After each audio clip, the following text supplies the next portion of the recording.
Hello, my friends.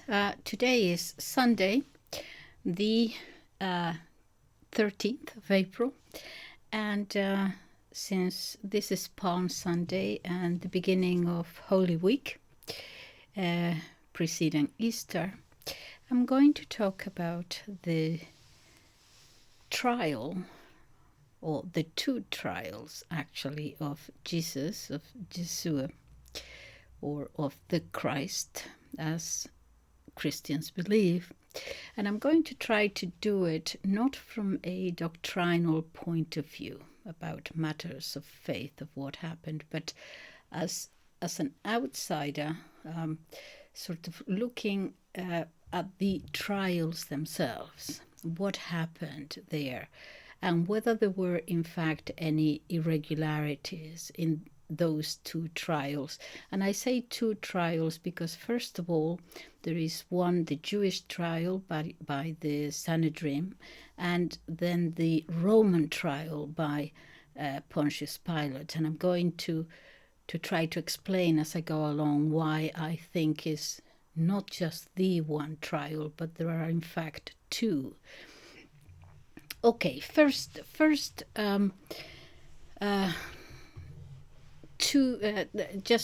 so we are going to come across the high priest Annas and his son-in-law Caiaphas, and one, Annas, has the autoritas and Caiaphas has the potestas. The potestas, obviously the power, valid power, yeah, and autoritas is kind of authority, yes, but it's also the knowing, accepted authority of that person. Okay, so I don't know that there are some of you, but this is seen, even though it is a very small channel, it is seen in some places that are not Christian, and I'll just summarize what happened. Okay, so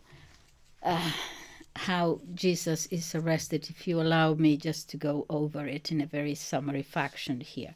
So after the Last Supper, that was the Passover, where Jesus was gathered with his disciple, Jesus is arrested in the Garden of Gethsemane, where he had gone to pray in the company of his disciples. And then comes Judas, who is considered to be, well, he is the traitor, the one who betrays him to the authorities, and identified him, Jesus, he is the one, by means of approaching him and giving him a kiss. And Jesus then is led under armed guards, which were not really guards.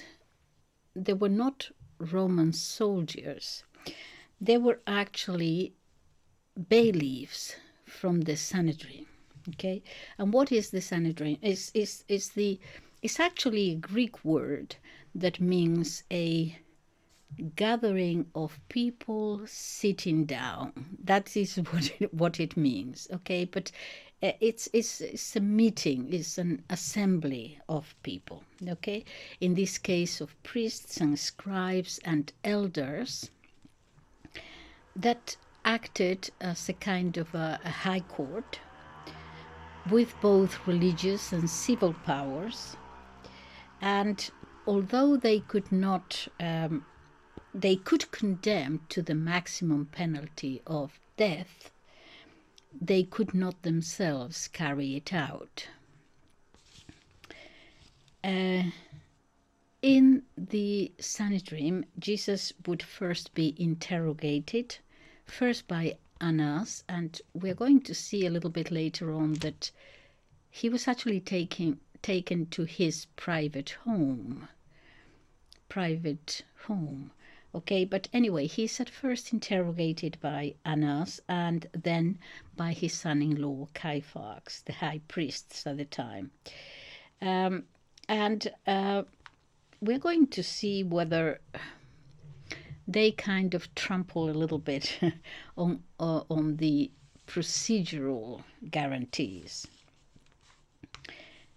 In light of the provisions contained in the Talmud, which specified that criminal trials, actually not in the Talmud at the time, that was added on later, but it was according to customary law. The Sanhedrin is mentioned first, their jurisdiction is mentioned first in the book of Numbers, where it is said, that the powers that they have. So they did have the power to arrest someone, okay? But later on, after they would be actually written down it was customary law, and then it would be officially written down in the Talmud. Now, one of the main irregularity that we find is that the trial was conducted at night. The trials were not supposed to be held in a night session. And death sentences could not be dictated the same day as it was, the same day that the hearing was held. There had to be a at least one day interval between the two.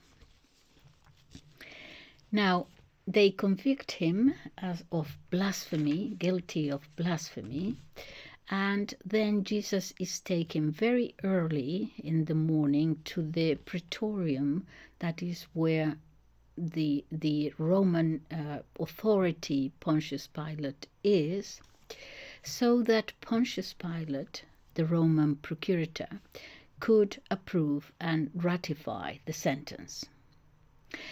But the problem is that the charge that the members of the Sanhedrin bring against Jesus before Pilate is not the same one for which a few hours earlier he had been judged and convicted. That now they are going to adapt it. It's kind of a different charge now, because instead of being now a blasphemer, convicted of blasphemy, now he is charged with being a seditious person, or today perhaps we would say a traitor or a terrorist, trying to rise up against the power of Rome. And Pontius Pilate will subject Jesus to interrogations. There are actually 3 interrogations, cannot find him guilty of that crime, and decides to send him to Herod Antipas, not the same Herod of when Jesus was born, him of the killing of the innocent babies. This is another one, who was then in Jerusalem at the time of the Passover. He was actually staying with his mistress Herodias in the Asmonean palace. But anyway, Jesus, in the face of Herod's questions and mockery, he maintains a hermetic silence, does not say a word. He would have that, to a large extent, that same attitude towards Pontius Pilate. Back then, so Herod sends him back again to Pilate, and I will explain now. I'm just summarizing, but I will explain why he was sent to Herod and then back to Pilate. Anyway, so at the end, he would be found guilty. Pontius Pilate never actually says that he is guilty. He never actually convicts him. But at the end there is, because it's the Passover, and the privilege of the Passover was to give the crowd a choice between him, Jesus, and Barabbas, who was a criminal. hoping the crowd would perhaps take pity on him and absolve him, and that doesn't happen. The crowd cries, on the contrary, crucify him, crucify him. Okay, so and so he is put to death. He is scourged. I'm going to talk about the scourges and the whips and the crown of thorns and all that. So please stay with me, because I don't know, I find this very interesting. So two trials, really, one Jewish and one Roman. First of all, in the Jewish trial, Jesus is tried by the Sanhedrin. We're going to see what happens there, interrogated by the high priest Annas and Caiaphas, and then the Roman trial with Pontius Pilate interrogates him, sends him to Herod, and finally comes back to Pilate. He does not find him guilty, as I said, does not issue a verdict of guilty, but hands him over to his accusers instead. First, the Jewish trial. We're talking here about customary law. Yes, the Sanhedrin has the power by custom. As I said, much later it will be included in the Talmud. But at that time, the authority was according to custom. The Talmud is the interpretative part of a Jewish custom. At that time, therefore, it is licit, it is legal that if they consider someone guilty, they would judge him. It is legal for this trial to take place. Licit and legal, yes, but a few irregularities, though, and serious ones, I think. First, he is arrested at night, prohibited. Second, he is tried and prosecuted at night, prohibited. He is arrested, tried, prosecuted during the Passover, prohibited. So what happens? Arrested at night by the bailiffs of the temple, not Roman soldiers, although it could be that perhaps they could have asked Pontius Pilate to send a representative of Roman law. It could be, I don't know, but anyway, it is the bailiffs of the temple. They seem to be practically in a bit of a rush, because they do it at night without waiting for daylight. As for evidence that he was a blasphemer, they had the right to, if they considered someone a blasphemer. Remember, the authority, it was a theocracy, really, so they did have that right. But there doesn't seem to be a lot of evidence there, not by witnesses. There are witnesses who keep contradicting each other's statements. So evidence of it, not enough. They don't seem to have called, for example, any of his disciples or the people who were with him. Certainly Peter is not there. But in any case, the high priest, first of all, is Annas. They take him to Annas, not Caiaphas. We know that Annas is highly resentful of what Jesus has been doing, not happy at all, wants to stop it. There are many instances in which Jesus might have upset the high priest. he used to say, for example, when he was criticizing hypocrisy, he would refer to them as whitewashed sepulchres, whitewashed corpses. In other words, hypocrites.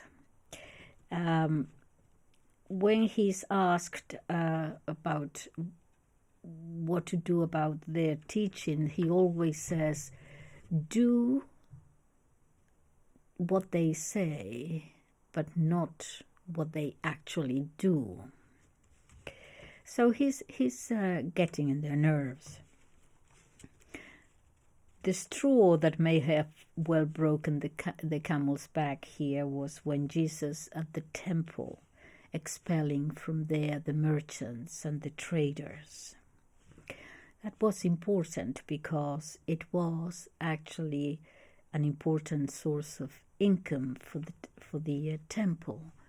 It was happening, they were buying and selling for the sacrifices, pigeons and this. So, and you can imagine the vendors there, I'll give you a pigeon, you sacrifice, this is better than this other thing. In other words, a marketplace. And Jesus goes there with a whip and gets them all out from the sacred place. In other words, they had turned the sanctity of the temple into a marketplace, and you can imagine the corruption there. As I said, the first time that we read about the Sanhedrin is actually their authority is codified in the book of Numbers. Is, in other words, that is regulated, the composition, the attributions, the operation, the procedural norms. Later, by custom or tradition, a series of norms will emerge that later will be collected in the Talmud.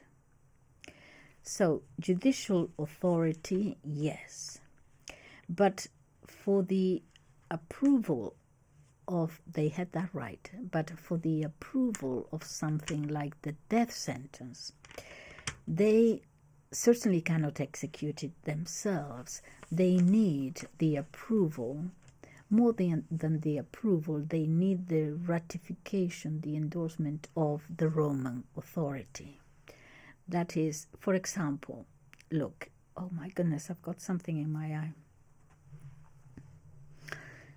Okay, look, for example, in the United States, each state, let's say that one state has condemned a man to the death sentence. But it has to be signed by the governor. There has to be an official procedure that brings the political and the legal together. In this case, not the religious. In the times of Jesus, the religious aspect was very much there too, of course.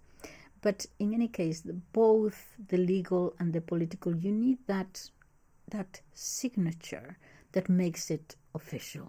Yes, but it is more than that in this particular case, because the endorsement in this case meant more than an approval. It meant a review also of what had happened, because it was a death sentence. That's why we see the trial almost now restarting again. The Sanhedrin had accused him of being a blasphemer. They bring him to Pontius Pilate, who is not of that tradition. Okay, Rome, in certain places, they had the whole authority, but in certain others they didn't. In certain others they respected the religion of those people there. They had the political power, but the religion, whoever God they wanted to worship, that was up to them. They wouldn't interfere. So when they come with, he is a blasphemer, Pontius Pilate said, well, yeah, but what do you mean, first of all? He was not of that tradition. But second of all, that has nothing to do with me. Okay, so the charge is changed. It's now a different one, from blasphemy into an attempt to sedition or rebellion against the emperor, against Roman authority. So it's like the trial restarts or rewinds again into a different charge. The way they say it is, well, look, it's the Passover. There are so many people here in Jerusalem, and these terrorists here, this person here is going to start, rising against the emperor, and so. Okay, so now the trial, as I said, according to customary law, could not be held at night, and it was. But also the hearing of the case and the sentencing could not be done the same day. I think I've already said that, I'm sorry. There had to be 2 separate acts with at least 1 day in between. So we see some irregularities here already. Another irregularity is the treatment he receives during that initial trial in the Sanhedrin. He was beaten, he was humiliated, he was mistreated. We read about how someone comes and slaps him in the face. That's the least of it, that's just the beginning. But right there during the hearing, before the real physical punishment begins,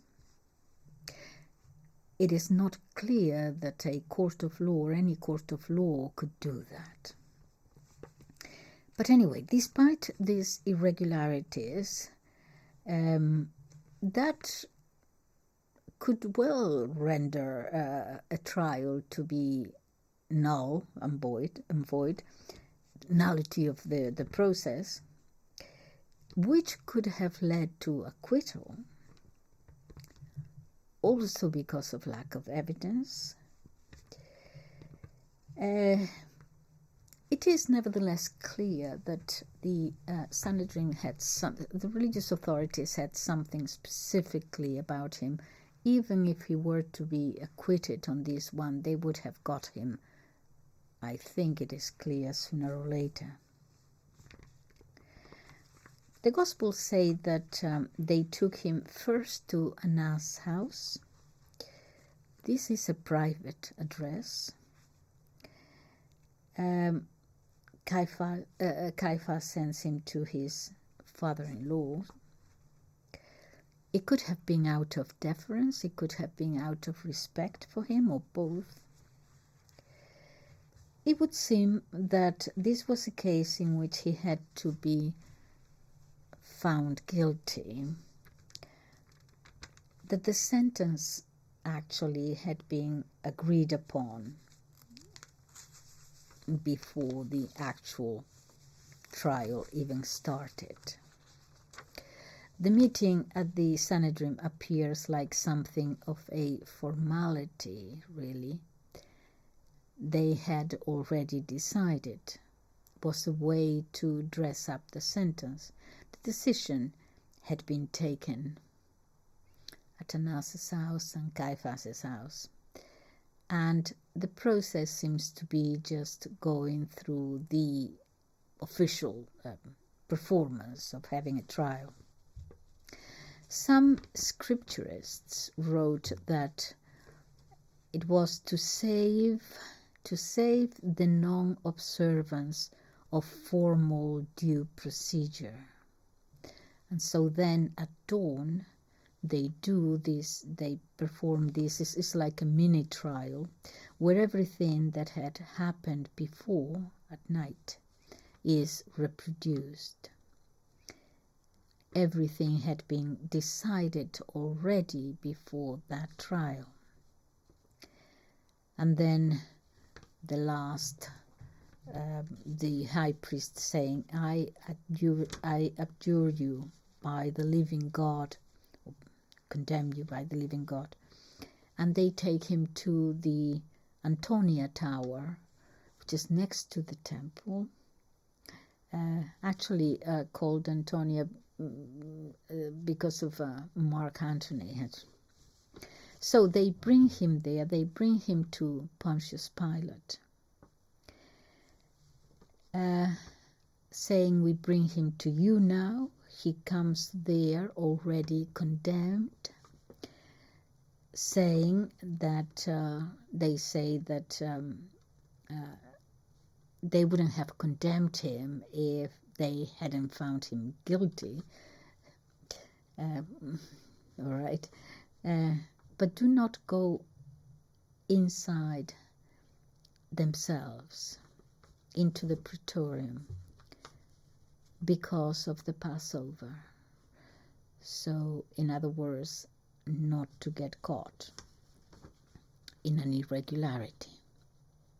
So a kind of new trial begins, not of blasphemy now. So there is clearly a political maneuvering here.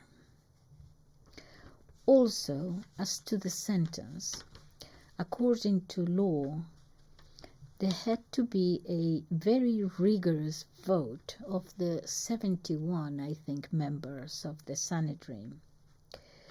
We know nothing about that vote. Did it take place? We know that Nicodemus and Joseph of Arimathea were not there. They wouldn't have voted yes.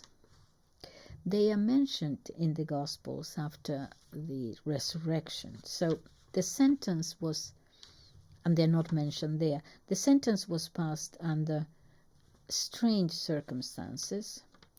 Not all of them, of the 71, were present.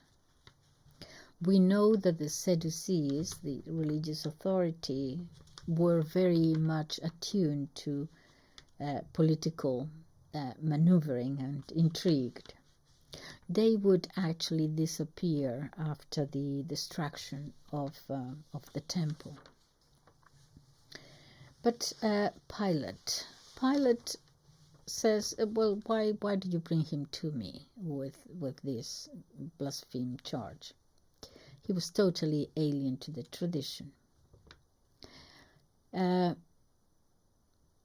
I said, because, during the Passover, so many people in Jerusalem, there will be an uprising. And so Pilate is put under great pressure to do something. Is he, question to you, as I go along, think about this, is he doing the best he can because he knows that there is no evidence? He knows that he's not guilty. Is he doing the best he can to save him, or is he just a coward succumbing to pressure? He doesn't know the tradition and how important this is, but the Sanhedrin does. They know the prophecies. They also know that there are many, and there have been, and there will be probably many charlatans who call themselves Messiah. But they can deal with those. They can deal with those. But there is something about this. There had been many people who had said that they were the Messiah, that they weren't a problem. They were charlatans. There is something different about this one. There's something different about this one because there are many irregularities and they're willing to jump over a lot of procedure. And that is a fact. So there is a minimum of honesty here. There seems to be a case that they do want to find him guilty. They do want to condemn him. What is special about this one? as I said, they had not been terribly bothered by other charlatans. But this one. Now, question to you. Do they condemn him because he's because do they condemn him because he's not the Messiah? And people think he is, and they feel that he's going around saying, okay. Do they condemn him because he's not? And they know he's not? Or do they condemn him because they think he is? This is a question I ask myself. Is there a possibility that there is a shadow of a doubt that he might actually be? Hence the vitriol hatred against this man. Is there a possibility that the doubt crosses their mind that he might be? Why do I say that? Because they knew that the Messiah was prophesied. They had a fixed idea about what the Messiah would be like. A national liberator for sure. A Messiah who would raise the flag of, if not rebellion or something else, but certainly a political flag. But not this man who's there, just an ordinary guy. Can you understand the degree, if it crossed their minds that this could be true, the degree of frustration about the expectations that they had? They had these great expectations, and if that doubt exists, how could it be this man? No. He can't be. Of course, perhaps they hadn't heard his teaching. He was saying that my kingdom is not of this world, sort of referring to the spiritual, not the political, not the geopolitical, but the spiritual, the soul of man. And when they see these expectations that they had frustrated, you cannot be him. There is this. So my question is just a question in my mind. Did they realize he was and saw their expectations dashed? And what do you do then if that is the case? I have no proof that it was at all.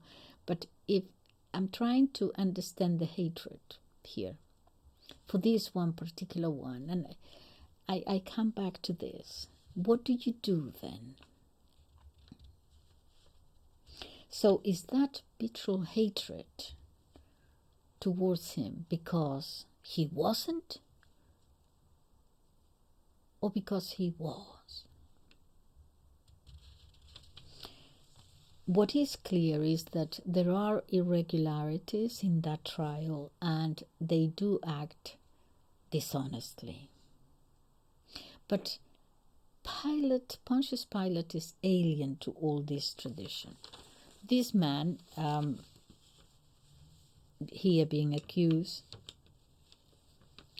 he doesn't quite understand the insistence.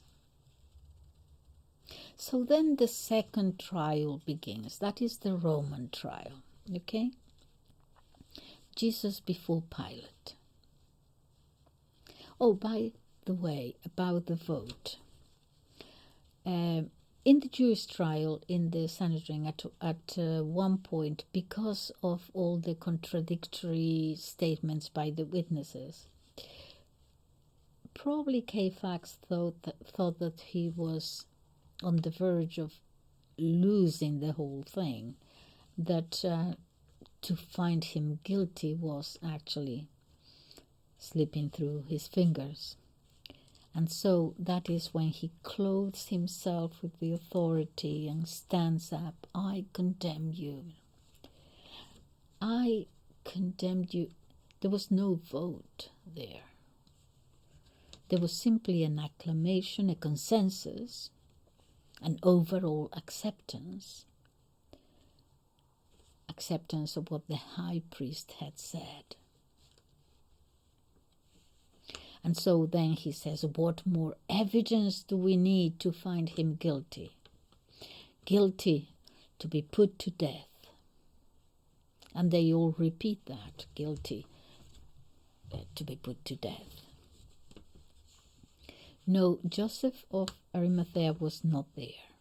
In the Gospels we read there, Joseph of Arimathea, a member of the Sanhedrin, who had not participated in the assembly verdict, in that decision. Afterwards, when he dies, goes to the procurator and asks for his body to bury him. So he's mentioned there, he's not mentioned before, he hadn't participated.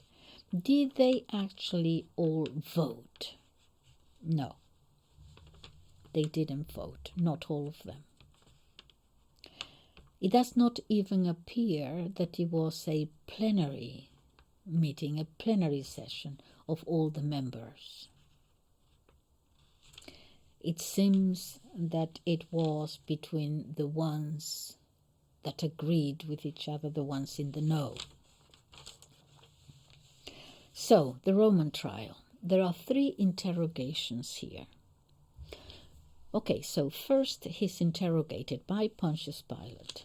Why are they bringing you to me? What have you done? Don't you answer me? Don't you know that I have the power to condemn you? And so on, etc., etc. You know the story. Then he sends him to Herod, who is in Jerusalem at the time. Now, Herod was the governor of Galilee, okay, not of Judea. Probably Pilate thinks that Jesus is a Galilean. He wasn't.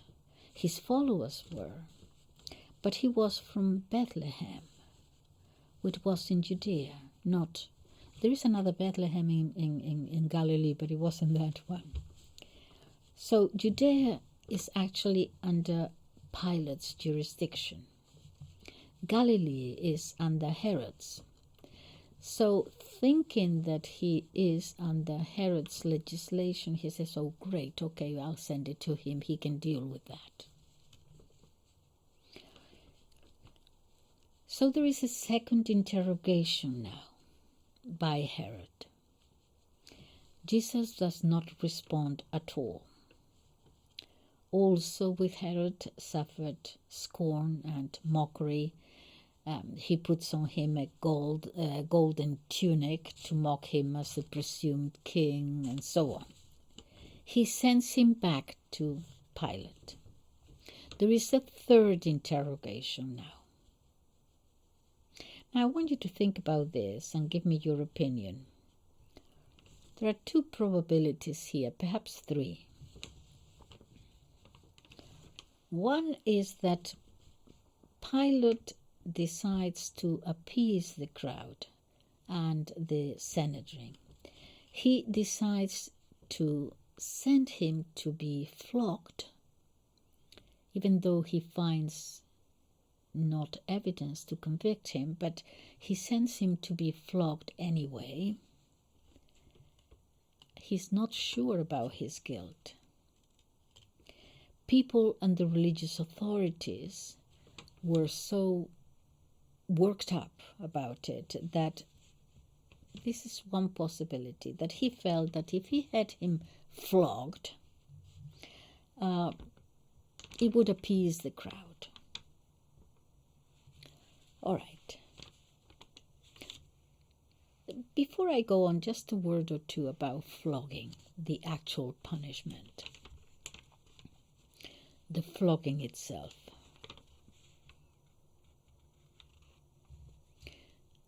Will they be satisfied? The flogging itself was a monumental savagery. It was done in different ways. Different whips, there were different kinds of whips that they would use according to different circumstances.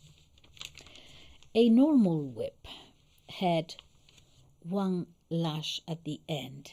The lash is the last striking cord. Yeah, it had one at the end. Some had one, some had two, some had 3 lashes at the end. Now, at the very end of the lash, yes, the striking part, you have something that is called the fall, the end portion of the lash, sometimes made of leather. In this case, it was made of lead. Little tiny balls at the end, at the very end, made of lead. That was called the flagrum taxillatum. That's the one that they used with Jesus. Normally in law there was a limit to how many scourges you could inflict on a criminal or on any person. And the Roman law, the maximum was 40. And the Jewish law, the maximum was 60. What the law didn't say was about the whip itself, 1 lash or 2 lashes. That was not stipulated. The one that they used with Jesus had 2 lashes. And at the end, what they call the scorpion, tiny little balls of lead. Okay, if some of you men who go to the gymnasium and the bars, the weightlifting, okay, you see that there is a bar, a barbell with 2 weights at the end. Well, it was something like this. It was a little bar with 2 weights at the end of each one. Okay, so maximum 40 under Roman law, maximum 60 under Jewish law. They gave him 120. And there were 2 executioners. And although I don't want to go into the Shroud of Turin, because that's another completely different thing. But in any case, it has been studied. They can even now, the latest, they can even get DNA. I don't want to go into that, but even in that you can see that the 2 executioners, one was taller, because everything is imprinted there. One was taller than the other. You see the things going in the same direction. Anyway, this was the flagellation, the scourging. Many people would die. There are many historians actually who talked about flagellation. Suetonius, the historian, describes this punishment. Sometimes it would actually eviscerate the person, the organs of the body sort of coming out, if they broke the abdominal wall. Many were blinded. But on the whole, the executioners were professionals at this. They knew how to avoid for the most part, the vital places in the body.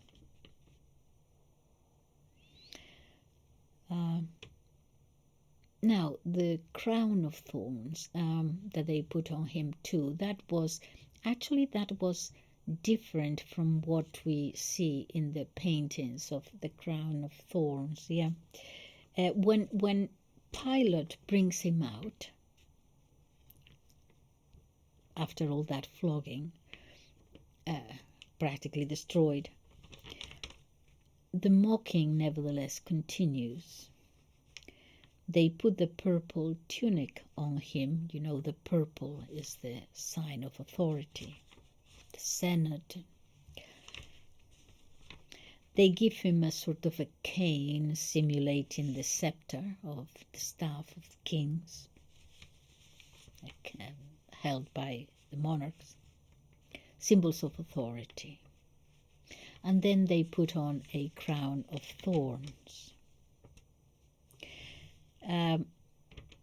Apparently no crown of thorns had been put on any person to be crucified before he was crucified.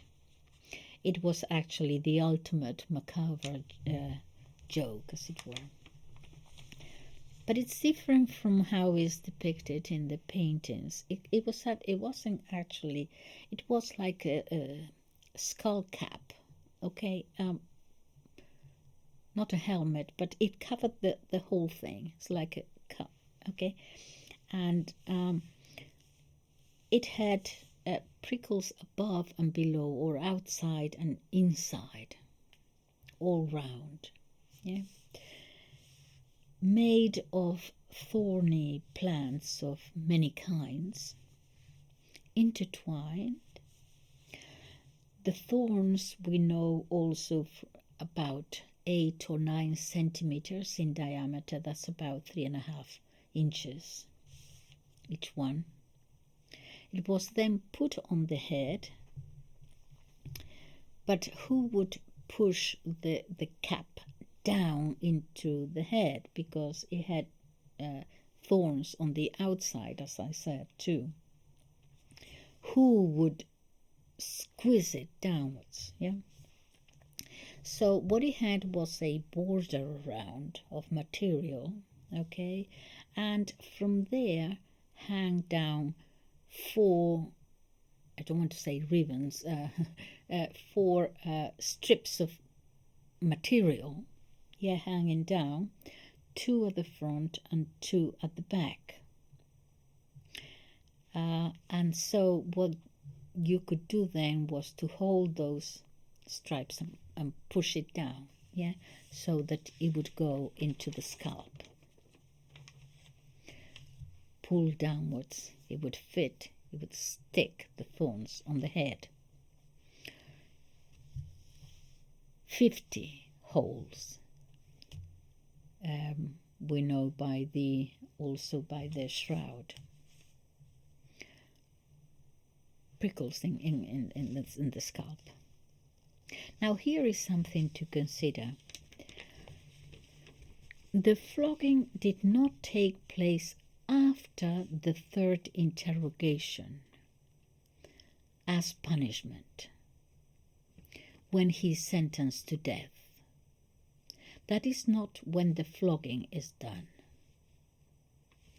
He was condemned to death after the 3rd interrogation, which was the death penalty by crucifixion, not to be scourged before being crucified. Could it be that this was not done as part of punishment itself, but as a means of torture, trying to make, because this is happening during the 2nd interrogation, trying to make him perhaps confess against all that he had preached. No, it was all wrong. No, I'm not the Messiah. All that. Could it be as part of trying to extract from him that confession? Because this flagellation took place during the 2nd interrogation, not when the whole sentencing was over, and so as punishment and part of the crucifixion. So happens in the second interrogation. Again, after once more his innocence is declared, that's when they do it. In other words, he's a danger to Rome. We have to get the truth out of him, a danger to society, just to force him to confess.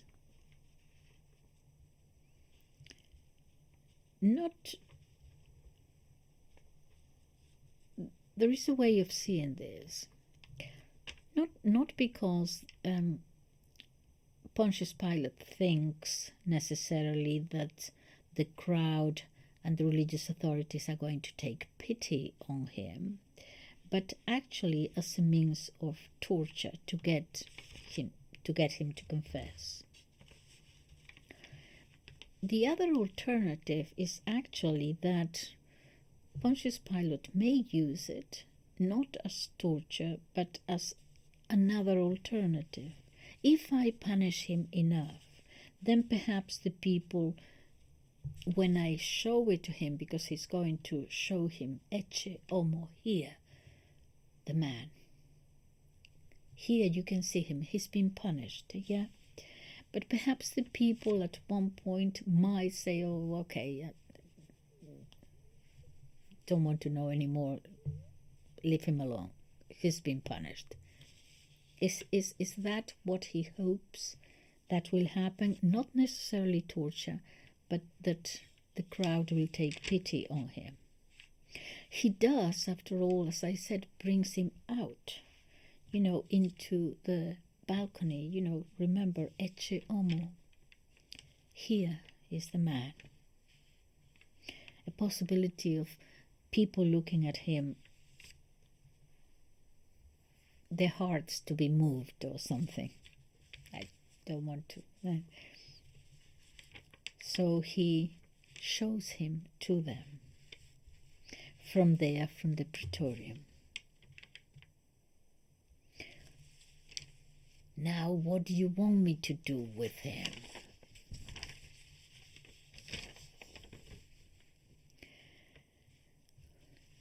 But the Sanhedrin is there inciting the people, and so the cry goes, crucify him, crucify him.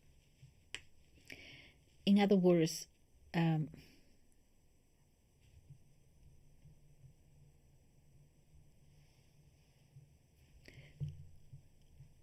he's not getting, if that was his intention, he's certainly not getting that.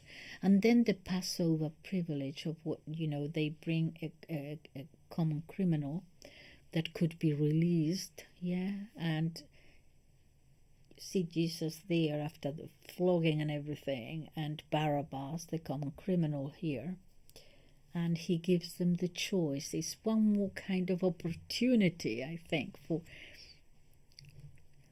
which one do you want released? Barabbas is the one that they choose to be released. As for Jesus, crucify him, crucify him. The crowd was now, it could not be changed, just when you get into that mode, if you are ever in a very crowded place or in a stadium or something, that there are so many people around you physically that sometimes you're just carried on, you don't even need to walk, you're just being pushed by the crowd physically. Psychologically, sometimes it's like that too. There comes a point when you are so worked out, you are already there, so it's impossible to turn around and change your opinion. So there is no change there. Now, to the point of being tortured, whether that was the reason for it, the law of flagellation, of scourging people, was applied only to non-Romans. That is from the year 150 before Christ. It is called the Semprun law. And it was actually, the scourging was used before the crucifixion. They could scourge someone. What was different about this case with Jesus is that the flagellation was used before he was condemned. The flagellation was done before passing sentence to death. So I'll end here. I three understandings of flagellation, and certainly irregularities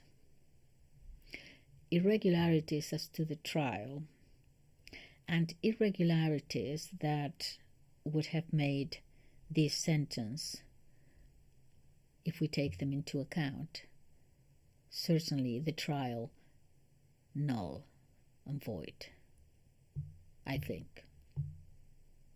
Let me know what you think. Thank you for listening. Bye-bye.